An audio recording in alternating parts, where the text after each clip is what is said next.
మిత్రుడి మీద కనీసం కొంచెం ప్రేమ ఉండాలా? నీకు స్నేహం ఉంటే.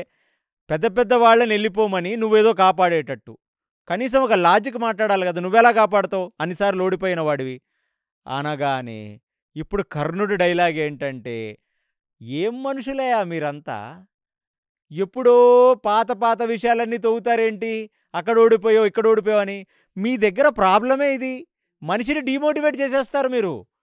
నేను నా స్నేహితుడు కూడి తిని పెరిగిన వాడిని. నా స్నేహితుడు నన్ను ఎంతో అంగరంగ వైభవంగా చూసుకున్నాడు నాకు అంగరాజ్యాన్నిచ్చి. ఆ రుణం తీర్చుకునే ఒక టైమొస్తే నువ్వు అప్పుడు ఓడిపోయావు, ఇప్పుడు ఓడిపోయావు. ఇదా మీరు మాట్లాడాల్సిన మాటలు? ఇవా మీరు పెద్ద మనుషులు మీరు? ఇవన్నీ దుర్యోధనుడికి ఇండైరెక్ట్‌గా ఎక్కిస్తున్నాడు వీళ్ళ మీద చూడండి. అది కర్ణుడి రియల్ క్యారెక్టర్. కాబట్టి ఏం మాట్లాడుతున్నావు నువ్వు? కాబట్టి అసలు ఇది పద్ధతే గాదు.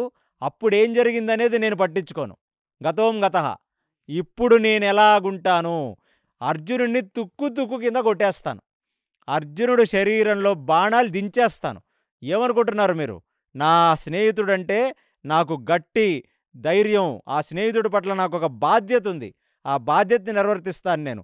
మీలాగా పనికి మాలిన పక్షపాతాలు చూపిస్తూ ఒకడు ముందుకొస్తే వాడిని డీమోటివేట్ చెయ్యను నీలాగా అంటాడు. ఇంక దుర్యోధనుడు ఇంక ములగ చెట్టు ఎక్కుతున్నాడు. అబ్బబ్బబ్బబ్బా! నా ఫ్రెండు నేను మాట్లాడలేని డైలాగులన్నీ నా ఫ్రెండేస్తున్నాడు. అంటే దుర్యోధనుడు మైండ్‌లో ఎప్పటినుంచో ఉంది. వీళ్ళని తిట్టాలి పెద్దోళ్ళనని. వాడు కలిపురుషుడు గదా! వీడు నీచుడు కర్ణుడు. కాబట్టి వా దుర్యోధనుడు డైలాగులు గూడా కర్ణుడే యేసేస్తుంటే చాలా హ్యాపీగా ఫీలవుతున్నాడు లోపల.